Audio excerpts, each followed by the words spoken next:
Once again, Christian greetings to all our valued listeners and viewers throughout the whole world, more particularly to all Shepherd's Rod believers, and most especially to our beloved brothers and sisters in the United States of America.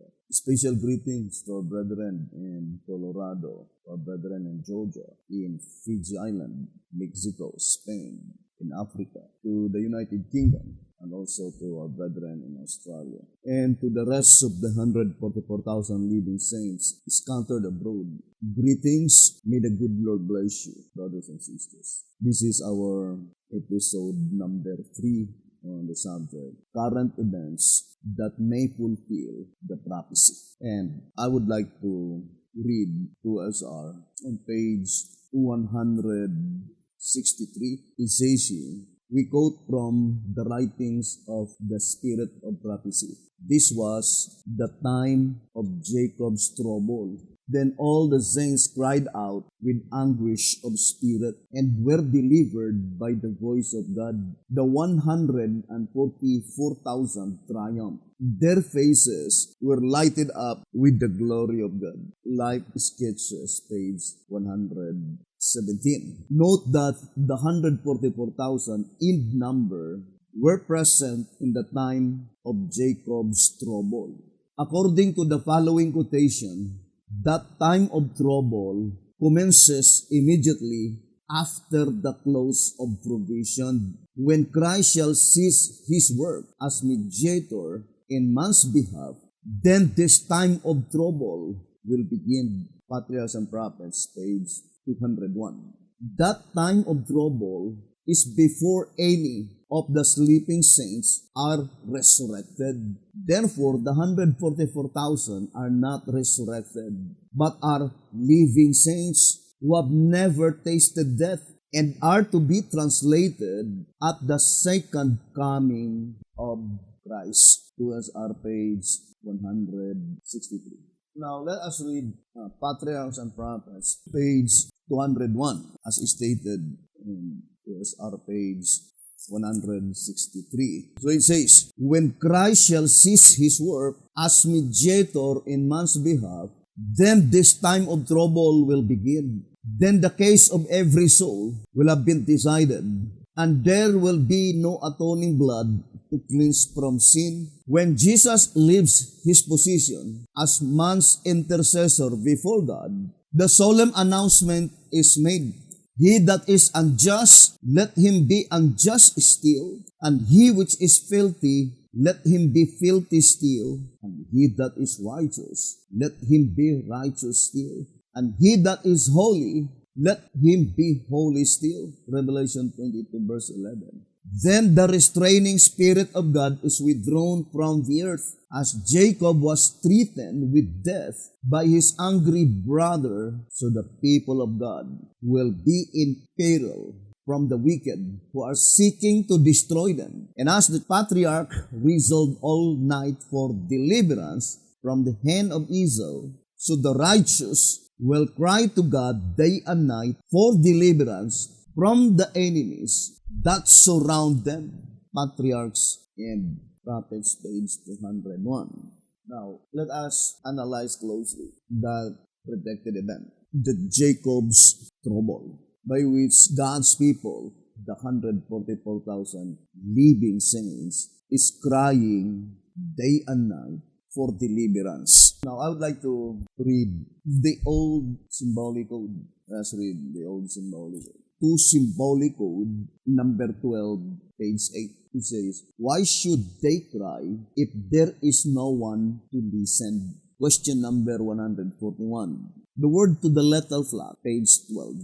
Places in post-probationary time the day and night cry of the saints, represented by the angel's cry to Jesus in Revelation 14, verse 14 and 15. Thus making the saints to cry day and night in a time when they were in the sight of a holy God without an intercessor. Speaking of this time, early writings, page 280 and 281 says, the last tear for sinners had been shed the last agonizing prayer offered. And let us read early writings itself to have more better understanding. Let us read the quotation itself from early writings, 280 and 281. So here the quotation had been taken from to symbolic code number 12, page 8. Now, I would like to read.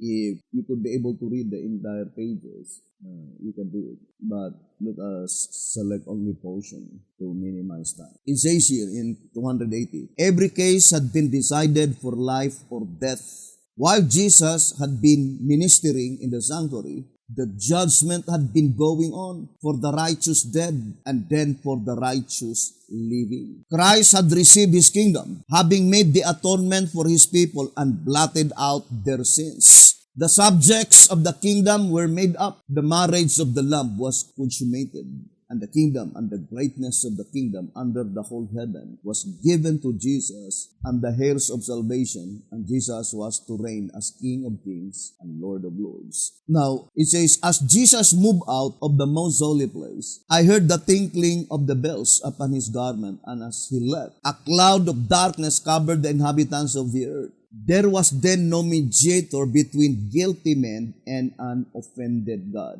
While Jesus had been standing between God and guilty men, a restraint was upon the people. But when He stepped out from between men and the Father, the restraint was removed. And Satan had entire control of the finally impenitent. It was impossible for the plagues to be poured out while Jesus officiated in the sanctuary. But as His work there is finished and His intercession closes, there is nothing to stay the wrath of God, and it breaks with fury upon the shelterless head of the guilty sinner. Was lighted salvation and hated reproof. In that fearful time after the close of Jesus' mediation, the saints were living in the sight of a holy God without an intercessor. Every case was decided, every jewel numbered. Jesus started a moment in the outer apartment of the heavenly sanctuary, and the sins which had been confessed while He was in the most holy place were placed upon Satan, the originator of sin, who must suffer their punishment. And I would like to go to the middle part. It says, the last tear for sinners had been shed, the last agonizing prayer offered, the last burden borne, the last warning given. The sweet voice of mercy was no more to invite them. Now, let us study early writings 281 in the light of the shepherd's rod, because this vision is a continual vision that was given by God to sister wife, but the fulfillment cannot be construed as it is arranged in its proper order. But we need to analyze those statements in the light of the shepherd's rod. Now first, we need to ever remember that according to track number 3 on page 18, it says, let's read the statement. And as an intercessor, Daniel 7:13, pleading for sinful human beings, his mediatorial work began first in the holy, then in the most holy. Or in other words, let us distinctly separate Christ's mediation in the holy place and Christ's mediation in the most holy place. So what mediatorial work that was already finished at the time when Jesus Christ descended from heaven to deliver the 144,000 living saints? There is no such predicted event, brothers and sisters, that the constituent of the great multitude are crying day and night for deliverance. Such predicted event is directed only particularly to the 144,000 living saints, for they were the Jacobites. That is the reason it is called the Jacob's straw ball. Now let us read to symbolic code number 12, page 8. It says, there seems to be a contradiction between the word to the little flock and early writings. So, the words to the little flock quoted on page 12, by which the saints are crying day and night for deliverance. Let us read words to the little flock, page 12. Then Jesus will have the sharp sickle in his hand, Revelation 14, verse 14. And then the saints will cry day and night to Jesus on the cloud to thrust in his sharp sickle and reap. This will be the time of Jacob's trouble, out of which the saints will be delivered by the voice of God. Words to the little flock, page 12. So, our main objective now is to arrange those future events on its proper order. Now, first of all, concerning Revelation 14, verse 14, in track number 3, it says on page 48, Revelation 14, verse 14 to 16, it says here, this coming of the Son of Man is plainly, therefore, not when the resurrected and the living righteous are caught up together to meet him in the air. For verses 17 to 20, following the ones quoted in the paragraph above, reveal that after he came and reaped the earth, another angel having a sharp sickle came and reaped a second harvest. Before the wrath of God, the 7 last plagues, Revelation 15 verse 1, was poured out upon the wicked. Thus again and for the 4th time it is seen that there are 2 different comings of the Son of Man. The one to sever the wicked from among the just in the church, Matthew 13 verse 49. And then immediately to call the just from among the wicked in Babylon, Revelation 18 verse 4. The other to take the saints, both the resurrected and the living, to the mansions which he has prepared for them. 1 Thessalonians 4:16, John 14 verse 1 to 3. But let us focus first to the coming mentioned in Revelation 14, verse 14 to 16. And this coming, according to this reading, in track number 3, page 48, must be fulfilled prior to the time of the second harvest, the second fruits, the great multitude. And that coming of Jesus Christ is to harvest the 144,000 living saints. Now, I would like to read 2TG 44 on page 37. It says, who gathers the first fruits? If the first fruits gather the second fruits, let us find our answer by reading Revelation 14 to 19. We'll no longer read because we quoted it several times. Then it says, here we are again told that there are 2 reapings, one by the Son of Man and another by an angel. The reaping by the Son of Man precedes the reaping by the angel. The Son of Man therefore gathers the first fruits. 2TG 44, page 37. The Son of Man therefore gathers the first fruits. That is very plain. So, that coming of Jesus Christ in Revelation 14, verse 14 to 19, or Revelation 14 to 14 and 15, is to harvest the first fruits, to gather the 144,000 living saints. Now, going back again to the words to the little flock on page 12, it says, the Lord has shown me in vision that Jesus rose up and shut the door, then entered to the Holy of Holies at the 7th month, 1844. But Michael standing up, Daniel 12 verse 1, to deliver his people is in the future. So, our subject must be pointing to Daniel 12 verse 1. This is very important because it is closely connected to Daniel 11 verse 45.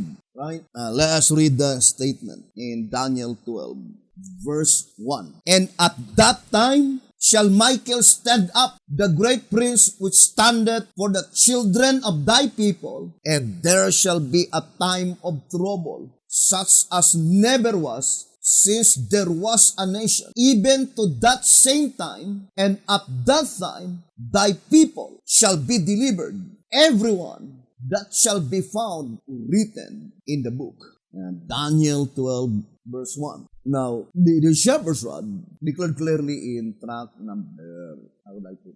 number 3 on page 51. It says, as the cleansing of the heavenly sanctuary is a work of cleansing the books by blotting from them the names of both the backsliders and the tails. And as at the time of trouble, such as never was, since there was a nation, the only ones who shall be delivered are those whose names are found written in the book. The cleansing of the books, therefore, obviously takes place before the resurrection and before the time of trouble such as never was. Thus the unfaithful dead will be left in their graves at the first resurrection, and the unfaithful living will be left without deliverance from the coming trouble. But were their names allowed to remain in the books, then according to the records, either the wicked dead would have to be resurrected with the righteous, and the living wicked delivered with the living righteous, or else both the righteous dead and the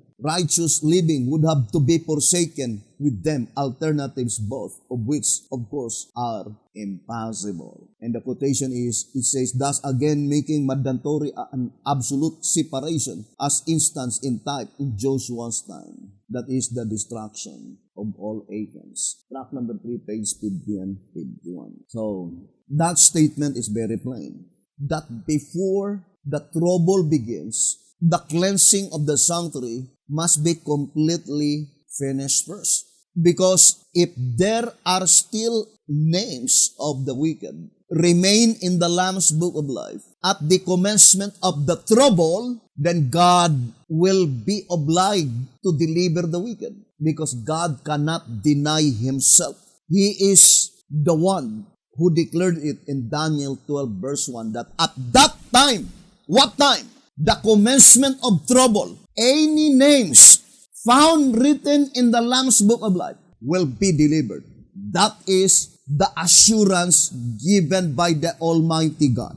That at the very commencement of that trouble, all names found written in the Lamb's Book of Life will be delivered. And that is why the Shepherd's Rod says in track number 3, page 50 and 51, that statement in Daniel 12 verse 1, plainly indicating that prior to the commencement of the trouble, the Lamb's Book of Life will be completely cleansed first, that all the names of the wicked must be blotted out prior to that predicted event, because if their names will be allowed to remain or to retain in the Lamb's Book of Life to the very time when the trouble begins, then God would be obliged to deliver them, because he cannot deny himself. God already declared any names found written in the Lamb's Book of Life at that time, Daniel 12 verse 1, the time by which the trouble begins, will be delivered. And in this study, there are 3 troubles that the Bible, is for prophecy and the Shepherd's Rod publications, predicts. First, the Great Tribulation. Let us distinctly separate the Great Tribulation in Matthew 24 and the Great Tribulation in Revelation 7 verse 14. There is similarity. Both of them are called Great Tribulation, but different events. The Great Tribulation, Matthew 24 verse 21, occurred in the Dark Ages, which is the 1,260 years. In the mere fact that Revelation 11 verse 2 and verse 3, let us read the book of Revelation. But I would like to continue first this reading into symbolic code number 12, page 8. To repeat again, brothers and sisters, the proper order of events is that first, Great Tribulation. Second, little time of trouble. Third, Jacob's trouble. And fourth, the great time of trouble. So I would like to repeat again. The Great Tribulation, Revelation 7:14. The little time of trouble. During the little time of trouble, the 144,000 living saints were not as yet been delivered. Although in the Shepherd's Rod, I think B.T. Hotep used the term short time of trouble rather than little time of trouble. Sister White used the term little time, but B.T. Hotep used the term short time. Now I would like to read 2 SR page 110. And to minimize time, I would like to read the last portion on the second paragraph. When God's people are restrained from buying and selling, when God's people are restrained from buying and selling, their only source of sustenance will be through divine providence, one way or another for that short time. So the shepherds would call it short time of trouble. God will provide and care for His people, but it may be in a similar circumstance as in the wilderness journey. Then it says, the time is not far distant when, like the early disciples, we shall be forced to seek a refuge in desolate and solitary places. As the siege of Jerusalem by the Roman armies was the signal for flight to the Judean Christians, so the assumption of power on the part of our nation in the decree enforcing the papal Sabbath will be a warning to us. It will then be time to leave the large cities, preparatory to leaving the smaller ones for retired homes in secluded places among the mountains. Testimonies for the Church, Volume 5464, 465. So the comparison is like the early disciples, and that is pointing to the warning given by Jesus Christ in Luke 21, verse 20, 21 to 24, when ye shall see Jerusalem compassed with armies. Therefore, it seems that that event is typological. Not only typological, but in Bible commentary is very plain. I would like to read to you. 5 BC 11:2-3. Let's read. Luke 21 verse 20. Since to be repeated. After speaking of the end of the world, Jesus comes back to Jerusalem, the city then sitting in pride and arrogance and saying, I sit a queen and shall see no sorrow. As his prophetic eyes rested upon Jerusalem, he sees that as she was given up to destruction, the world will be given up to its doom. The sins that transpired at the destruction of Jerusalem will be repeated at the great and terrible day of the Lord, but in a more fearful manner. So that is very plain in that statement in 5 BC 11:2-3, that Luke 21 verse 20 will be repeated again. Therefore, that is the type, and we have the antitype. Now, in the type, brothers and sisters, that is the time when the Jews were assembled together in Jerusalem to keep the Feast of Tabernacles. I would like to read the Great Controversy on page 30. It says, at the time of the siege, the Jews were assembled at Jerusalem to keep the Feast of Tabernacles, and thus the Christians throughout the land were able to make their escape unmolested.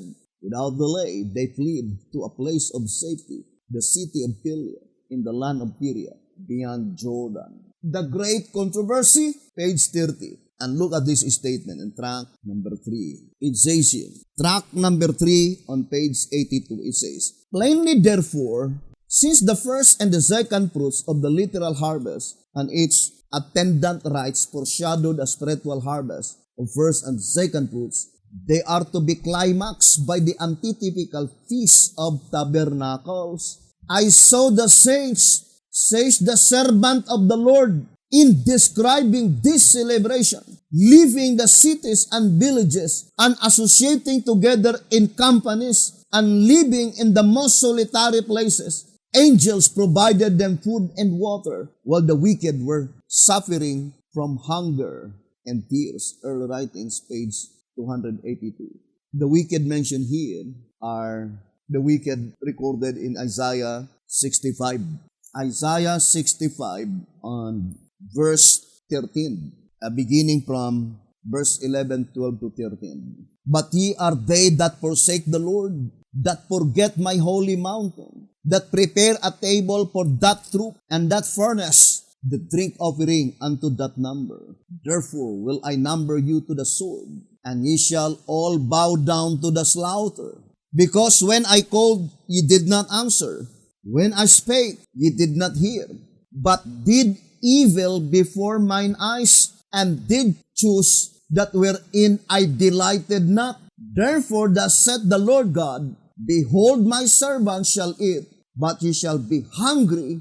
Behold, my servants shall drink, but ye shall be thirsty. Behold, my servants shall rejoice, but ye shall be ashamed. And there must be separate study concerning Isaiah 65 verse 11, 12, 13, 14, and 15. But I only connect this verse to that statement in track number 3, page 82, quoted in early writings, page 282. And for sure, brethren, the statement, when I spake, ye did not hear, that is the time when God the Father is speaking. They were not listening. They pay little attention to the message.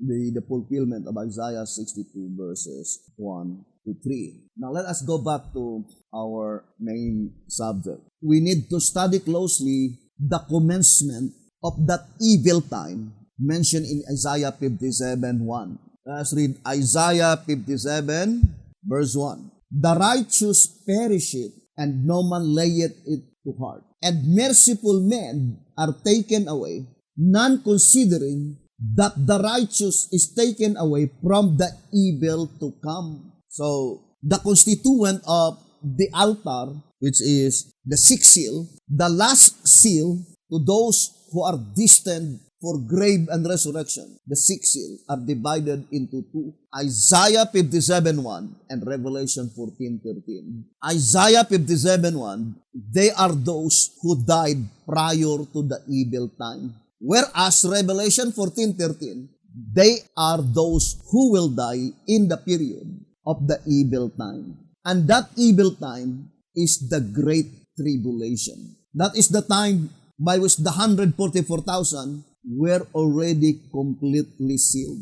Or in other words, the blowing of the four winds commenced during the Great Tribulation, and then it will continue, respite to the end. And according to the shepherd's rod, that the cleansing of the books in the heavenly sanctuary must be accomplished prior to the time of the trouble. And we already divided the trouble into four divisions. Great Tribulation, short time of trouble, Jacob's trouble, and the great time of trouble. Now let us go back again to track number 5, page 110. And remember, it is attached to Revelation 11 verse 2. And hoping that we could be able to understand completely Revelation 11 verse 1, 2, and 3. Now, I would like to read track number 5, 110. Reading on the middle part to minimize time.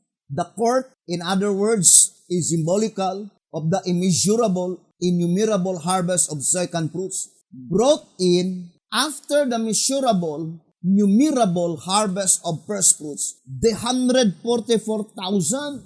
It is not measured, meaning investigated, because it represents those among whom there are no bed to be cast out, for they are gathered in after the cleansing of the heavenly temple. Daniel 8 verse 14. After the judgment of the dead. Now, there are three after mentioned here. After the separation of the bad from among the good in the church, as illustrated by the parable of the net. Track number 5, 110. The word after meaning after the cleansing of the heavenly temple, meaning when the gathering of the second fruits begins, the cleansing of the books in the heavenly sanctuary is already finished, because it says they will be gathered in after the cleansing of the heavenly temple. Then second, after the judgment of the dead. So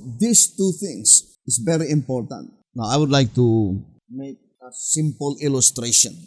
So I would like to make a division here. So this period of time, the gathering of the second fruits. Of course, that is the great multitude, right? Great multitude. Revelation 7 verse 9. When does the gathering of the second fruits, the great multitude of Revelation 7:9, what is the statement? in track number 5, 110. After what? First, after the cleansing of the heavenly temple. Cleansing of the heavenly temple. Second, or number 1. Number 2, after the judgment of the dead. The judgment of the dead. That is very plain. Although number 3 says, after the separation of the bad from among the good. There are 3 events mentioned after. The great multitude, the gathering of the second fruits, will begins after the cleansing of the heavenly temple, after the judgment of the dead, after the separation of the bad from among the good. Or in other words, when the message is proclaimed to the second fruits, the great multitude, the ingathering of the second fruits commence. The cleansing of the sanctuary is finished. The proceedings of the judgment of the dead is finished. The separation of the bad from among the good is finished. Therefore, they are gathered in after the cleansing of the heavenly temple, after the judgment of the dead, after the separation of the bad from among the good. Now, when does the proclamation of the loud cry commence to the second fruits, which is the great multitude? Now, let us read to SR.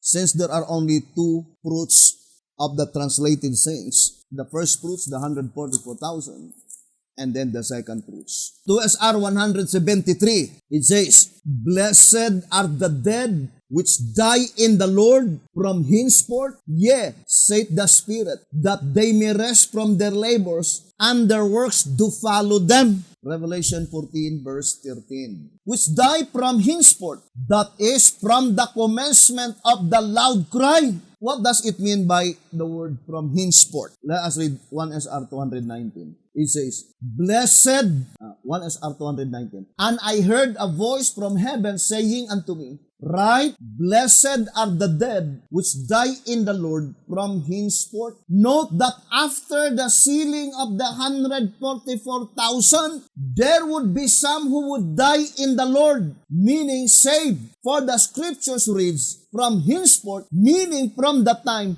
this company was sealed. So the statement, this company was sealed, can be easily understood after the 144,000 were sealed as a body. Because the sealing of the 144,000 living saints is divided into 2 sections. First, sealing as individual, then sealed as a body. And according to the shepherd's rod, they will be sealed as a body after all the Acans will be removed from among them. So we need to study closely, who are they, the Acans? There are a lot of subjects to study, brothers and sisters. Now, our main objective at this time is to find the definite time of that predicted event, Great Tribulation. The difference between the time of trouble and the Great Tribulation is that in the time of trouble, there will be no more saint to die. The only saints that remain at the commencement of the time of trouble are living saints. All the saints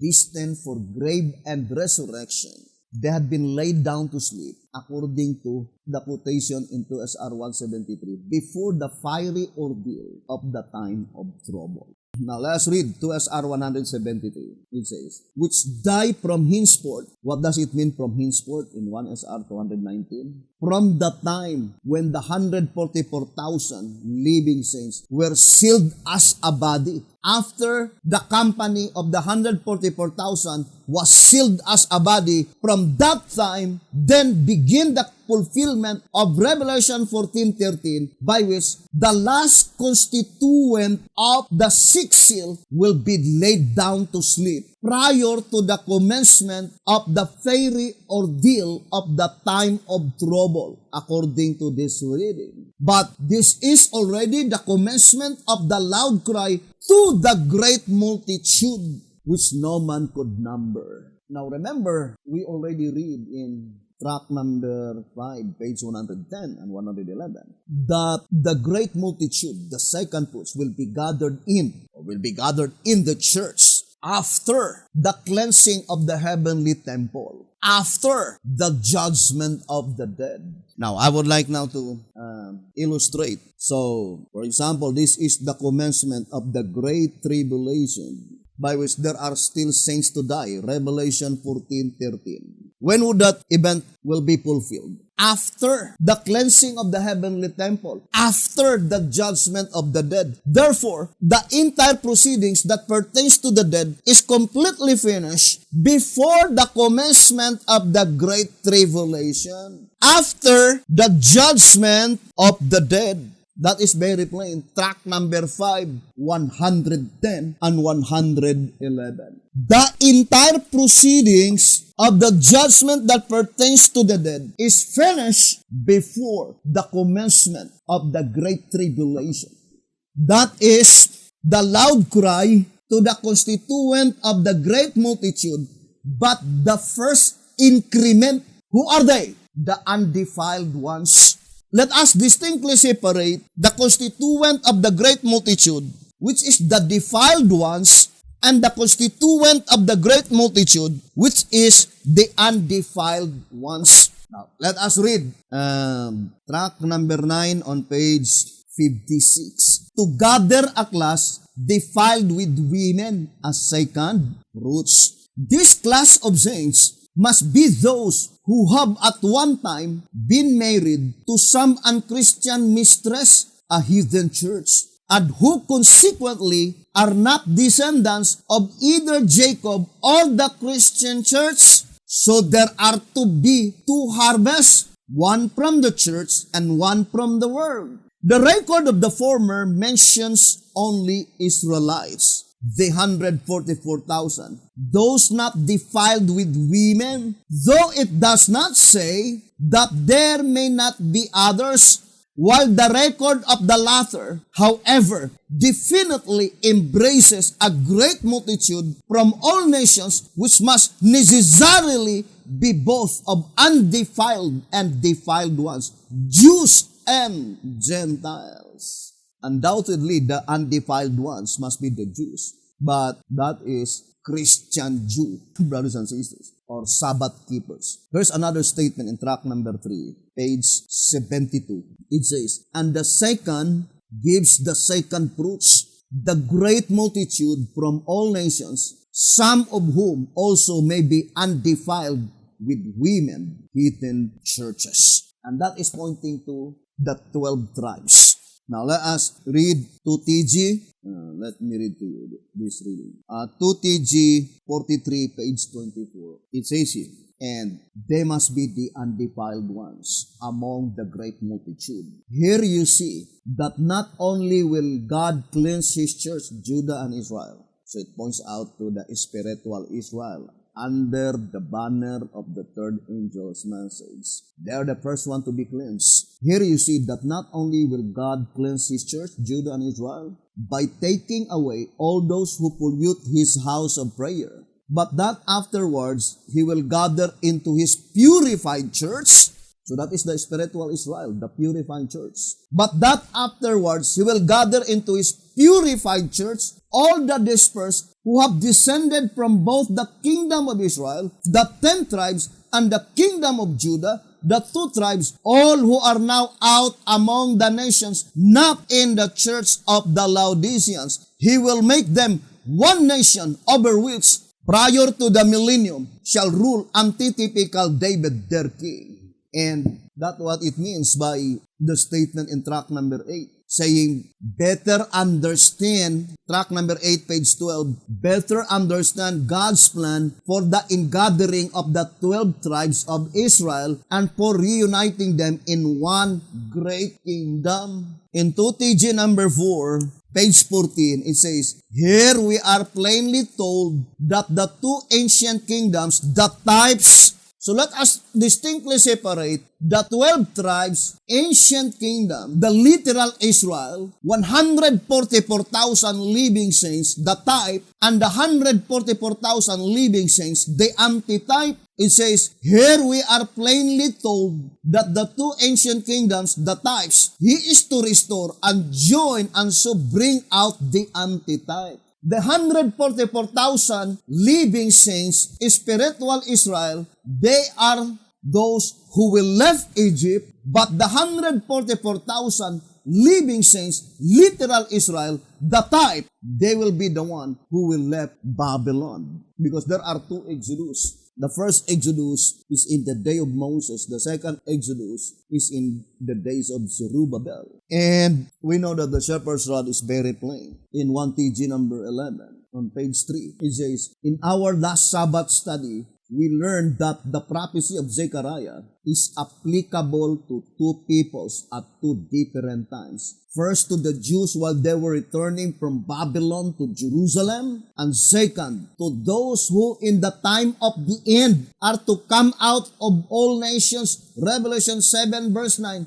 Revelation 18 verse 4. We also learned that the revival and reformation which took place in Zechariah's day is a type of a revival and reformation that is to take place in our day. And that the peoples returning anciently from Babylon is a type of the people returning in the latter day Babylon. Revelation 18 verse 4. But it points out to the 12 tribes, which is the type. And to repeat again, the shepherd's rod is very plain. In track number 5, 110 and 111, I would like to read again the statement. It is not measured, meaning investigated, because it represents those among whom there are no bed to be cast out. For they are gathered in after the cleansing of the heavenly temple. Daniel 8 verse 14. After the judgment of the dead, after the separation of the bad from among the good in the church, as illustrated by the parable of the net, Matthew 13 verse 47 and 48. They are those who by name my people, Revelation 18 verse 4, are called to come out of Babylon, and who with no unclean among them, Isaiah 52 verse 1, come into the already purified and living church of God. The question is that, who are they? By which by name they are called my people. That is pointing to Amay. Here in track number 4, page 12, it says, the same pair of children introduced in the first chapter of the vision are in the second chapter redenominated. The difference being that from both names is dropped the prefix lo, which in the Hebrew means no. Accordingly, whereas Lo Ruhama means no mercy, and Lo Amay, not my people. Ruhama means mercy, and Amay, my people. So who are they? By name, God calls them my people, pointing, brothers and sisters, to ancient Israel. Now here in track number 8, on page 12, it says, and it is concerning Hosea 1 verse 10. Hearing Christ's teachings, then rejecting them and crucifying him, the Jewish nation brought upon their heads the doom which God pronounced upon them, when through his prophet he declared, ye are not my people, and I will not be your God. Though at the same time, in his great mercy, he left the promise be written in the place where it was said unto them, ancient Israel. Who are they? Ancient Israel. Ye are not my people. There it shall be said unto them, ancient Israel, ye are the sons of the living God. And that is during the commencement of the loud cry to the great multitude. The very first constituent, the very first increment must be pointing to the 12 tribes, but by which they lost their racial identity. Now, I would like to read 2 TG number 6. 2 TG number 6 on page 16. It says, we must not overlook the fact that the gospel of Christ divided the house of Judah into two sects, Jewish and Christians. That the Christian church for about 4 years after the resurrection of Christ considered practically only of Jews. Plainly then, the original Christians were full-blooded Jews. The Christian church is only a branch of the Jewish church, but they and their descendants have, through the years, lost their racial identity. Then too, the descendants of both Israel and Judah, who through the years of captivity lost their identity as did the Jews who embraced Christianity. according to prophecy, must also have greatly multiplied. Plainly then, many who are taken as Gentiles are but unidentified descendants of ancient Judah, Israel, and the Jewish Christians. The Christian church herself is, as we have seen, a Jewish Christian church. So who are they? The 12 tribes to be gathered into the purified church. It says, plainly then, many who are taken as Gentiles are but unidentified descendants of ancient Judah, Israel, and the Jewish Christians. Therefore, it could not be the literal Jews found in the Middle East, by which even at this present time, they do not acknowledge Jesus Christ as the Messiah. But according to the voice of inspiration, brothers and sisters, it must be the unidentified, by which we might call them at this present time as Gentiles. But in reality, they were the unidentified 12 tribes by which their racial identity were lost. And they were the very first one to be gathered during the Great Tribulation. So God perfectly arranged the plan of redemption, brothers and sisters. But the focal point of our study is that the chronological order of events. First, at the commencement of the message to the second fruits, the gathering of the second fruits, the proceedings that pertains to the dead is completely finished. That is very plain, according to the voice of inspiration in track number 5, 110. The cleansing of the sanctuary is completely finished, which is the blotting out of names, but not the proceedings in the most holy place. Now, the statement on the great controversy, 485, saying, the work of the investigative judgment and the blotting out of sins is to be accomplished before the second advent of the Lord. Since the dead are to be judged out of the things written in the books, it is impossible that the sins of men should be blotted out until after the judgment at which their cases are to be investigated. Both, brothers and sisters, I would like to say that both apartments, there is an investigation. That is illogical and also no justice at all. If the names had been blotted out without any investigation, there must be close examination. There must be close investigation to determine whose names to be retained and whose names to be blotted out. The same in the most holy place. Before the sins of the righteous will be blotted out, there must be investigation first. Investigation always precedes execution because it is out of justice to execute without any investigation. Therefore, the statement in tract number 5, 110, thus the great multitude which no man could number will no longer be investigated, must be pointing only to the investigation in the holy place, because the only investigation in the holy place is blotting out of names. And since at the time when the message goes to the great multitude, God will no longer allow that there are still wicked to be converted to the message, no more bad to join the church, then absolutely no more investigation. For what for? Such investigation, blotting out of names, if there is no more names to be blotted out. But all the constituent of the great multitude must pass the investigation in the most holy place in order for their sins to be blotted out. It is impossible that their sins will be blotted out without investigation first, because God is a God of justice. Justice and mercy kiss each other, according to Psalms 85, verse 11. Now, let us go back to our subject, brothers and sisters. We already established the absolute fact that at the commencement of the message, the loud cry proclamation to the constituent of the great multitude. First, according to 2 SR 173, there are still saints to die. The harvest mentioned there in 2 SR 173 is the harvest of the second fruits. Because accordingly, in 1 SR 219, the word from henceforth, meaning from the time when the company of the 144,000 was sealed. Or in other words, Revelation 14:13 will be fulfilled after the 144,000 living saints were sealed as a body. If they were already sealed as a body, then the sealing of the 144,000 was completely finished, and the harvest of the first fruit was completely finished. Therefore, that harvest on 2SR 173 is intended to the second fruits. And since at that time, according to our reading, the commencement of the message addressed to the second fruits, the great multitude, it is after the cleansing of the heavenly temple and after the judgment of the dead.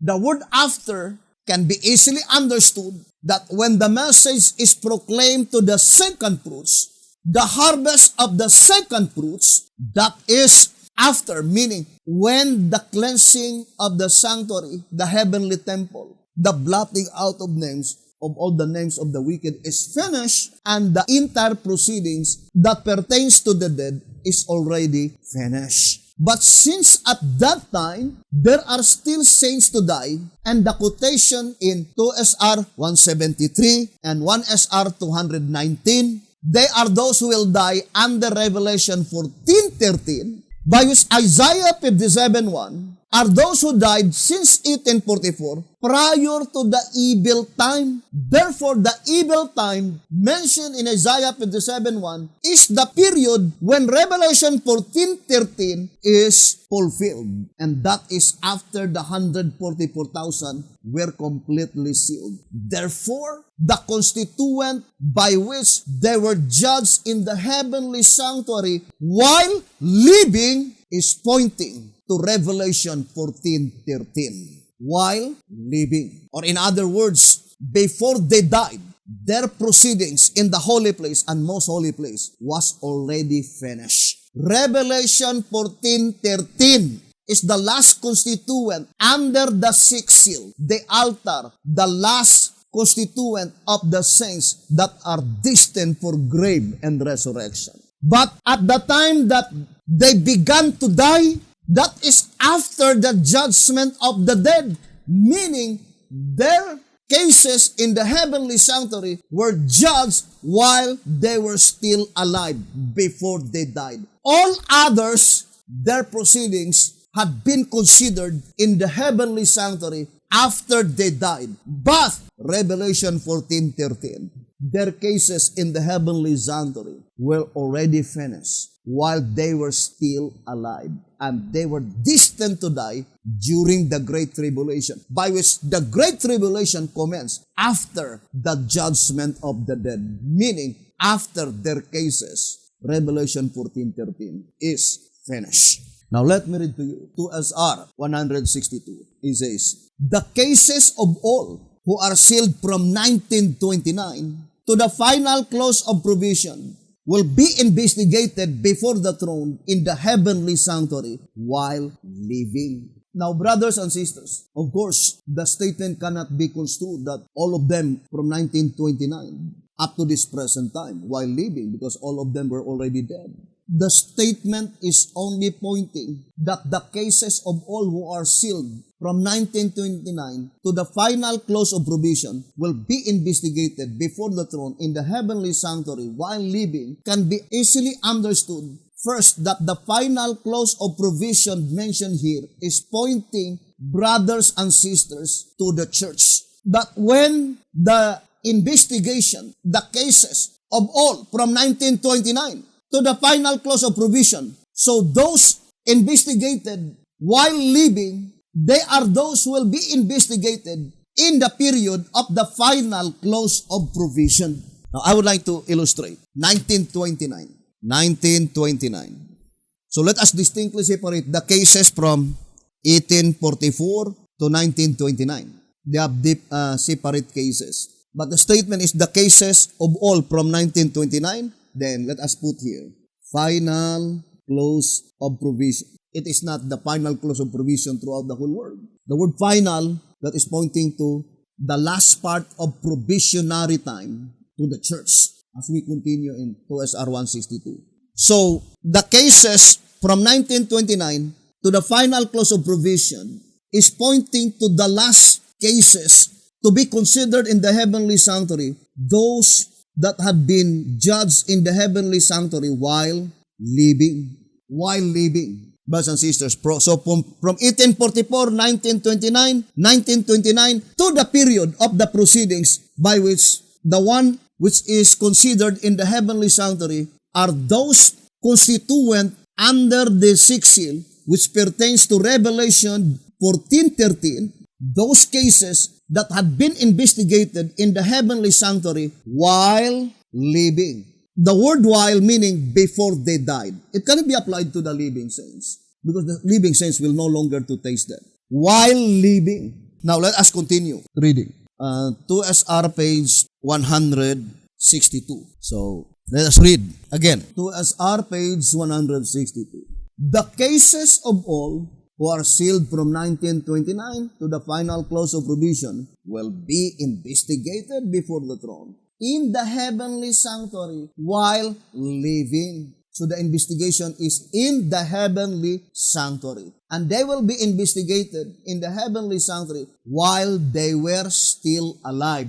Then it says, the investigation commences after the fulfillment of Ezekiel 9. Now, ponder deeply, brothers and sisters. It says, the investigation commences after the fulfillment of Ezekiel 9. And then it says, close of provision for the church. So, which will come first? It is the fulfillment of Ezekiel 9. Because the statement says, the investigation commences after the fulfillment of Ezekiel 9. It did not say before the fulfillment of Ezekiel 9. It did not say during the fulfillment of Ezekiel 9, but rather after the fulfillment of Ezekiel 9. So it is very important to have a clear conception concerning the fulfillment of Ezekiel 9. And then BTO says, close of provision for the church. And it says, our living saints. Now, brothers and sisters, we need to understand clearly that concerning the proceedings in the most holy place is divided into two sections. The first section is called the beginning work, and that is blotting out of sins. And the second section is called the closing work, which is granting of rewards. And pertaining to the book work, the granting of rewards is inscribing their names in the book of resurrection. And the other term used by the shepherd's rod is to give them right. I would like to read that statement in 12 Symbolic Code number 3, page 18 rather. 12 Symbolic Code number 3, page 18. The only judging which the sanctuary in heaven does in regard to this is to give the right for one class of the dead to arise either in the first resurrection or in the second resurrection. But we know there are three resurrections. Ezekiel 37, Daniel 12, and Revelation 20, verse 5 and 6. Therefore, there are three proceedings in giving right to arise in the resurrection, to arise in the first general resurrection, to arise in the special resurrection, Ezekiel 37, to arise in the special resurrection, Daniel chapter 12. So it is very important to understand completely the entire proceedings in the heavenly sanctuary. But as far as the Bible is thus concerned, as illustrated in the parable of Matthew 20, the first one that had been considered in the proceedings in the heavenly sanctuary is the last one to be resurrected. The first became the last, and the last became the first. So the proceedings must be, the last proceeding must be Revelation 14:13. They will be judged while living. And the proceeding prior to Revelation 14:13 is Isaiah 57:1. And we have Ezekiel 37. And we have the resurrection in Revelation 20, verse 5 and 6. And we know that Matthew 20 is 5 distinct calls, pointing to the proceedings in the heavenly sanctuary, that there are 5.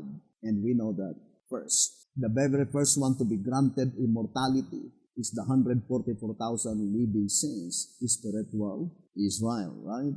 That is the statement given in 2SR, page 235, saying, why were the first paid last and the last first? Answer, the pay God's servants receive is eternal life and is characterized by the penny. Therefore, those who are granted the assurance of a never-ending life first are those who were hired last, and according to the parable, it was the company called at the 11th hour. They are those who are marked or sealed by the man with the writer's inkhorn of Ezekiel 9, or as John calls him, the angel with the seal of God, and he sealed or marked 144,000. This glorious company is the first who are granted the assurance of never tasting death. 2SR 235. So it is very important. What does it mean by granting immortality? For sure, the 144,000 living saints will be granted immortality before any of the resurrected saints will be resurrected. Because when the saints are resurrected, that is their reward. Immortality is granted. But the parable says 144,000 is the very first to be granted immortality. Therefore, the granting of rewards, one penny, never-ending life, immortality granted to the living saints, 144,000, prior to the time when the saints are resurrected. And that is the fulfillment of that predicted event, that after the expiration of the 5 symbolical months, the 144,000 living saints will be made invulnerable to death. Now let us go back again, brothers and sisters, to our reading. I would like to show to you again an illustration. So, for example, this is the commencement of the loud cry. According to SR 173, by which during this loud cry proclamation, there are still many saints to die. Who are they? Revelation 14:13. The loud cry proclamation is not directed to Revelation 14:13, but rather to the great multitude, to the first increment of the great multitude, to the 12 tribes, the type, according to the shepherd's rod, who by name God called them my people, and that is pointing to ancient Israel. But when the message is proclaimed to the first increment of the great multitude, the judgment of the dead is finished. And since the judgment of the dead is finished, but after the judgment of the dead is finished, after the judgment of the dead is finished, there are still saints to die,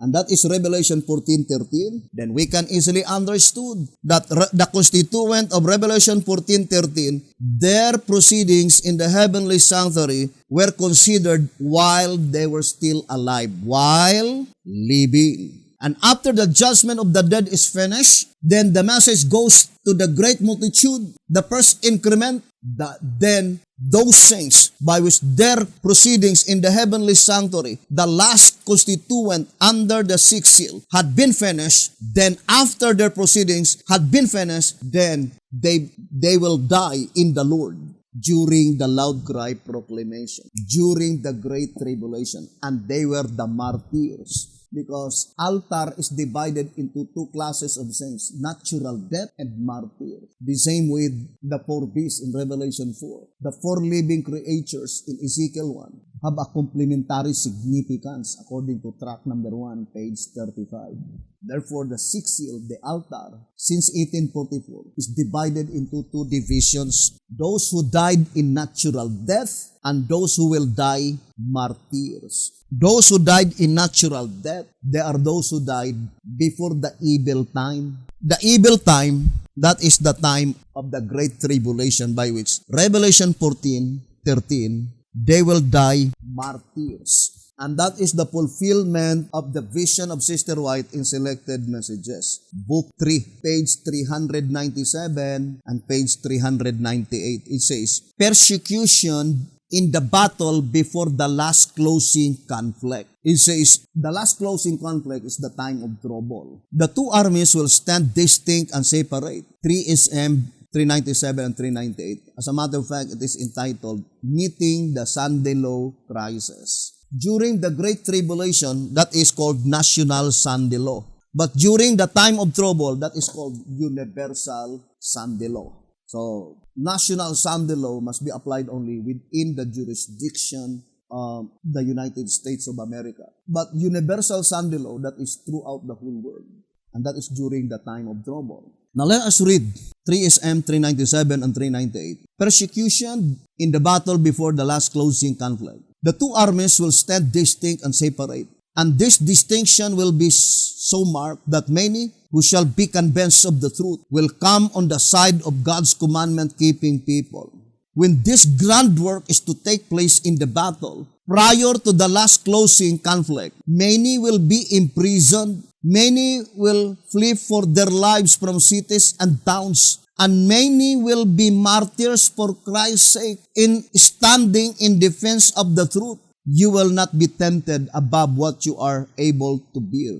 Jesus bore all this and far more. 3SM 397 and 398. So that is the fulfillment when that persecuting power will tread down the saints. In 2SR page 151, it says, the spirit of prophecy also states that the king of the north brought to view in Daniel 11 verse 45, and the two-horned beast of Revelation 13 is the same power, and that it shall bear this mystical number 666. What does it mean by word mystical? That is full of mystery. It is not easily discerned. That's what it means by the word mystical. And then it says, we quote, this power is the last that treads down the true church of God. The last that treads down the true church of God. Now, in track number 3, page 39, it says, the treading of the host is the massacring of the Christians who would not worship according to the dictates of the horned power. So that is the fulfillment of the vision of Sister White.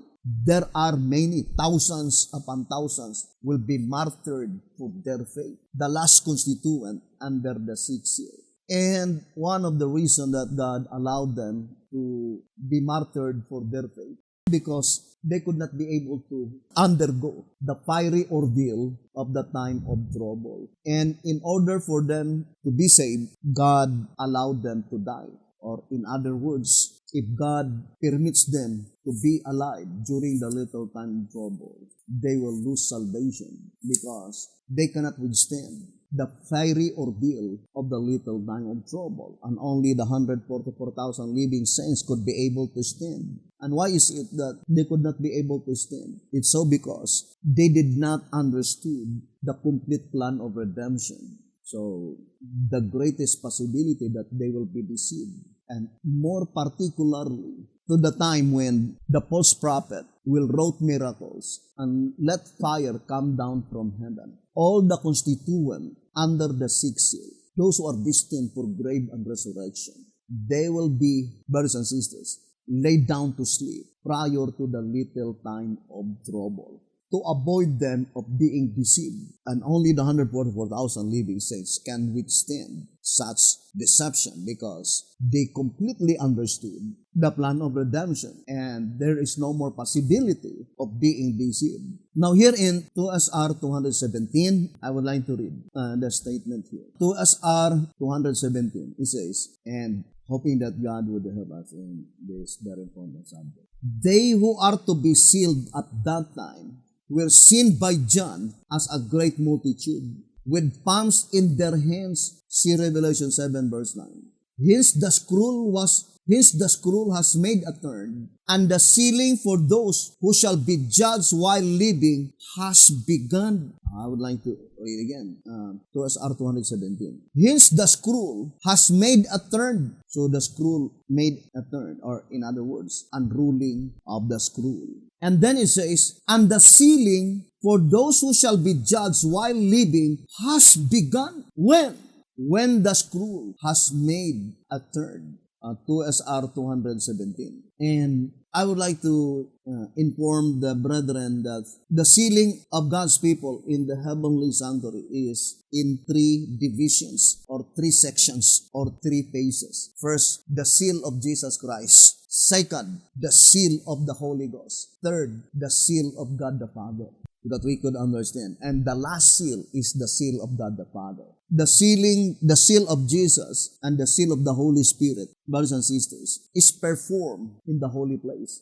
And that is the permit to enter into the final sealing in the most holy place. You still remember the statement in 2SR page 184? It says, the virgins were called to meet him, and thus by faith go in with him to appear before the Father, the great judge. The seal is the permit. It places their names in the Lamb's Book of Life, and thus it grants to them the right to appear before the Father in the judgment, not in person, but in figure, thus having their sins blotted out. The seal, which is the permit to enter into the most holy place, is the seal of Jesus Christ and the seal of the Holy Spirit. So the last and the final seal is obtained in the most holy place, and that is the seal of God the Father. So John 14 verse 6 saying, I am the way, and no man cometh to the Father but by me, is applied in that proceedings in the heavenly sanctuary. No one can enter into the most holy place except they have the seal, because that seal is the permit.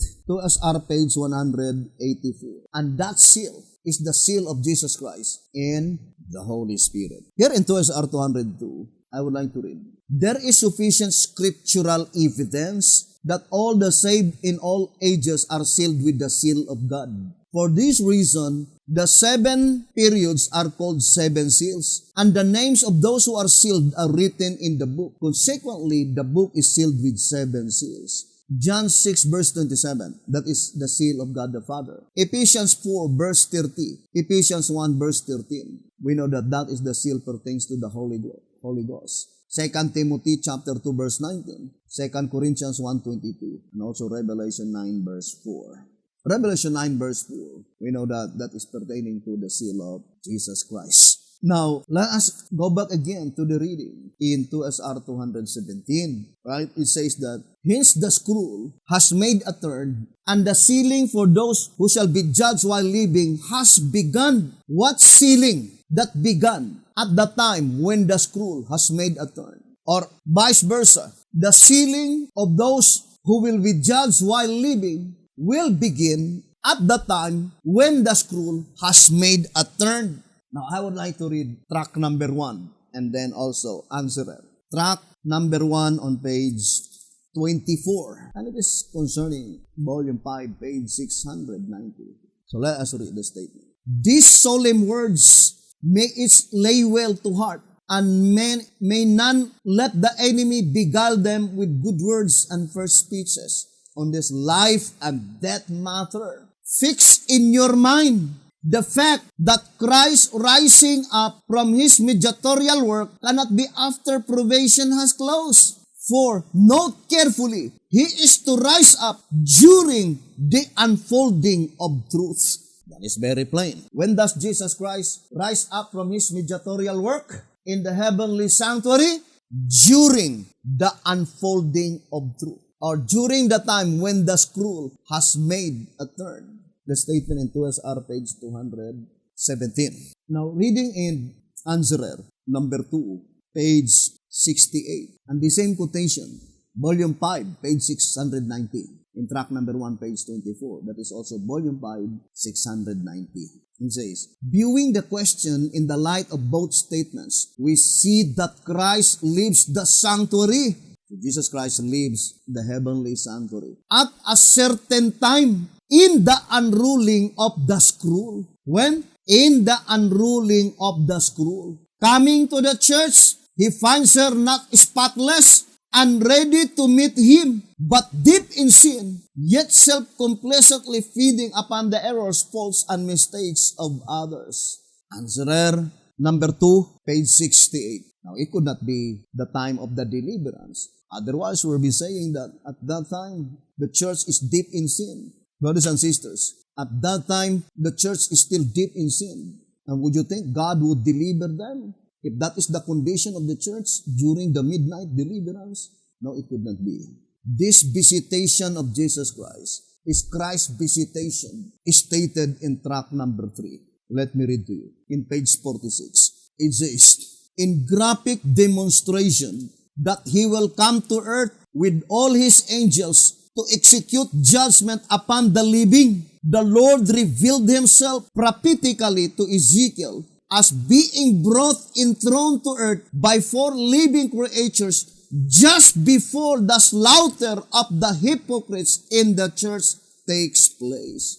Just before the slaughter of the hypocrites in the church takes place. And the hypocrites there mentioned must be those people who are continually feeding the errors of others people, meaning they were speaking evil against other people, ruining the reputation of other people. And when Jesus Christ visits the earth, that is just before these hypocrites will be destroyed, according to tract number 3, page 46. Now, I would like to read to you tract number 3, the supplement. It says here on page 75 or page 76, Spirit of Prophecy in Perfect Harmony. Now, to prove that Sister White's writings are in perfect harmony, while the testimonies of the prophets, with the testimonies of the prophets, we quote from the Great Controversy, page 425, showing that the purification of the church took place while the investigative judgment of the dead was going on, and just before the commencement of the loud cry of the third angel's message, the harvest, while the investigative judgment is going forward in heaven, while the sins of penitent believers are being removed from the sanctuary, there is to be a special work of purification, of putting away of sin among God's people upon earth. Then the church, which our Lord at His coming is to receive to Himself, will be a glorious church, not having spot or wrinkle or any such thing. Then she will look forth as the morning, fair as the moon, clear as the sun, and terrible as an army with banners. She is to go forth into all the world, conquering and to conquer. Prophets and Kings 725. I would like to make a very simple illustration, brothers and sisters. First, so let us make a division here. So, heavenly sanctuary, and here is earthly sanctuary. Now, according to the version in 2SR 162, the constituent of Revelation 14:13, they will be judged while living. So let us put here, while living. When would be their judgment takes place? While living. 2SR 162. After the fulfillment of Ezekiel 9. So that is very plain. After the fulfillment of Ezekiel 9. Now, brothers and sisters, since the judgment mentioned is judgment of the dead, so the proceedings must be in the most holy place. Most holy place. Now the statement, after the fulfillment of Ezekiel 9. What is the fulfillment of Ezekiel 9? I would like to read the statement in 2SR 216. It says here, Israel after the flesh, going into Egypt, then out of Egypt to Mount Sinai, the Passover in Egypt, and on the night when the death angels smote the firstborn of men and beasts, at the departure of Israel are types of the church at the present time. The church going out of Egypt, worldliness, the purification of the church, the separation of the tares from the wheat, the fulfillment of Ezekiel 9. What is the fulfillment of Ezekiel 9? The separation of the tares from the wheat. Now, that proceedings is called cleansing of the sanctuary. And we read several times in tract number 3, page 53, it says, this startling revelation shows conclusively that the cleansing according to Daniel 8:14 is first of the sanctuary in heaven and second the sanctuary on earth. Now, to make it more clearer, therefore, the fulfillment of Ezekiel 9 in the heavenly sanctuary is the blotting out of names, brothers and sisters, blotting out of names of the wicked. Names of the wicked under the congregation of the living. It is called the fulfillment of Ezekiel 9. Now, it is easy to understand, brothers and sisters, that after the blotting out of names of all the wicked among the congregation of the living, then after that, the blotting out of names of all the wicked under the congregation of the living in the heavenly sanctuary, it is called the fulfillment of Ezekiel 9. What is the fulfillment of Ezekiel 9 to SR 216? The tares are separated from among the wheat. The separation of the tares from among the wheat.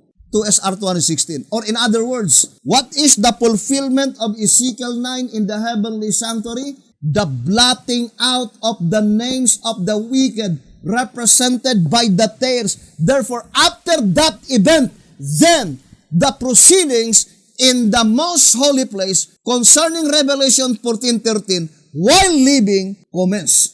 First, what proceeding? Blotting out of sins. Blotting out of sins.